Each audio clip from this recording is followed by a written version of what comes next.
Friends, അപ്പോൾ ഇന്ന് നമുക്കെങ്ങനെ വളരെ പെർഫെക്റ്റ് ആയിട്ടുള്ള അടിപൊളി ഡോണറ്റ് എങ്ങനെ തയ്യാറാക്കുന്നതെന്ന് നോക്കാം. നമുക്ക് കടകളിൽ നിന്നൊക്കെ കിട്ടുന്നത് പോലെ വളരെ ഫ്ലഫി ആയിട്ടുള്ളൊരു ഡോണറ്റാണിത്. അതിനുവേണ്ടി 3 കപ്പ് മൈദയാണ് ഞാൻ എടുത്തിട്ടുള്ളത്, 3 ടീസ്പൂൺ ഷുഗർ, 1 സ്പൂൺ ഈസ്റ്റ് ചെറിയ ചൂടുള്ള പാലിൽ കലക്കി 8 മിനിറ്റ് മാറ്റി വെച്ചതാണ്, 1/2 സ്പൂൺ ഉപ്പ്, 1/2 കപ്പ് പാല്, 1 മുട്ട, 2 ടേബിൾ സ്പൂൺ സൺഫ്ലവർ ഓയിൽ. ഇനി ഒരു മുട്ട ഒരു ബൗളിലേക്ക് പൊട്ടിച്ചൊഴിക്കാം. അതിലേക്ക് ഈ പഞ്ചസാര ആഡ് ചെയ്ത് കൊടുക്കണം.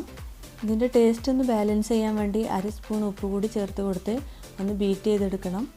വിസ്ക് വെച്ച് ചെയ്താൽ മതി, ബീറ്ററൊന്നും വേണമെന്നില്ല.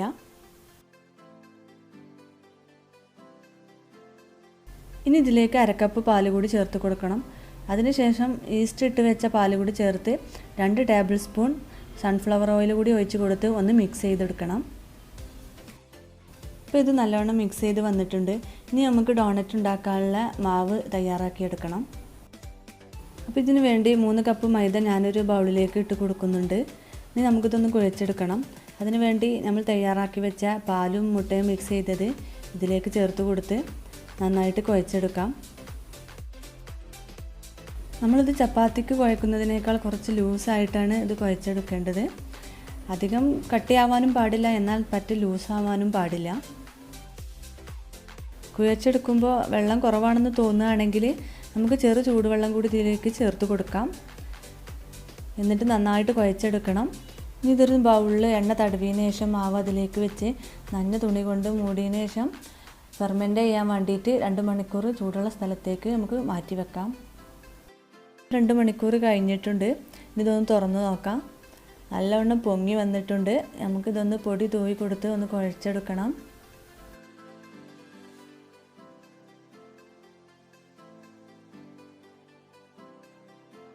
ഇനി ഇത് കൗണ്ടർ ടോപ്പിലിട്ടൊന്ന് കുഴച്ചെടുക്കണം. ഒരുപാട് ടൈമൊന്നും കുഴച്ചെടുക്കണ്ട, ചെറുതായിട്ടൊന്ന് കുഴച്ചിട്ട് ഒന്ന് പരത്തിയെടുക്കണം.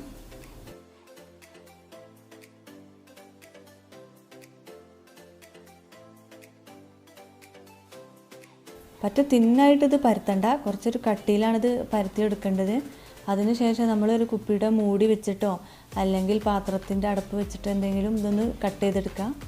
പല ഷേപ്പിൽ നമുക്കിത് കട്ട് ചെയ്തെടുക്കാം. നമുക്ക് ഇഷ്ടമുള്ള ഏത് ഷേപ്പിലും കട്ട് ചെയ്യാം, അല്ലെങ്കിൽ കൈകൊണ്ട് നമുക്കിത് ഷേപ്പ് ഉണ്ടാക്കിയെടുക്കുകയൊക്കെ ചെയ്യാം.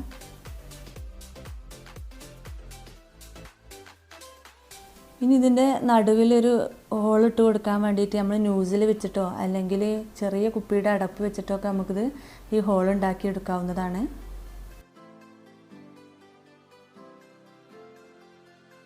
ഇതുപോലെ പല ഷേപ്പിലായിട്ട് ഞാനിത് ഉണ്ടാക്കി വെച്ചിട്ടുണ്ട്.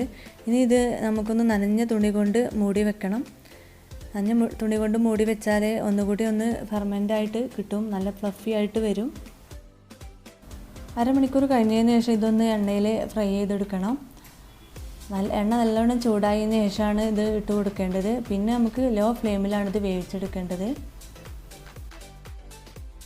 ഫുൾ ഫ്ലെയിമിൽ ഇത് ഫ്രൈ ചെയ്തെടുത്താൽ പെട്ടെന്ന് കരിഞ്ഞു പോവും, ഉൾഭാഗം വെന്ത് കിട്ടുകയുമില്ല.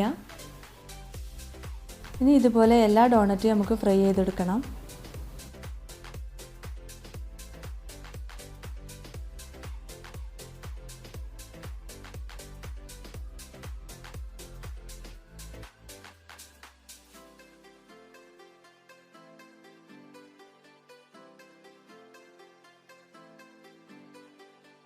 പഞ്ചസാര ഡിപ്പ് ചെയ്യുമ്പോൾ ഇതുപോലെ ചൂടോടുകൂടി തന്നെ നമുക്ക് ഇത് ഡിപ്പ് ചെയ്തെടുക്കണം, അല്ലെങ്കിൽ പഞ്ചസാര ഒട്ടിപ്പിടിക്കില്ല.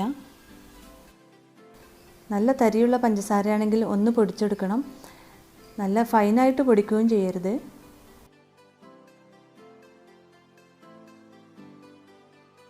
ചോക്ലേറ്റ് സിറപ്പ് വെച്ചിട്ട് ഇതുപോലെ നമുക്ക് ഡെക്കറേറ്റ് ചെയ്തെടുക്കാവുന്നതാണ്. അതിന് മേലെ കൂടി സ്പ്രിങ്കിൾസ് ഇട്ട് കൊടുത്താൽ ഒന്നുകൂടി ഭംഗിയാവും.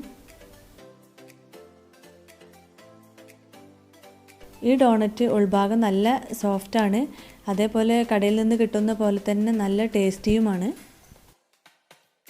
എല്ലാവരും ട്രൈ ചെയ്ത് നോക്കണം. ഇഷ്ടമായാൽ എൻ്റെ ചാനൽ സബ്സ്ക്രൈബ് ചെയ്യാൻ മറക്കരുത്. മറ്റൊരു വീഡിയോയുമായിട്ട് ഞാൻ വീണ്ടും വരാം. അതുവരേക്കും ബൈ.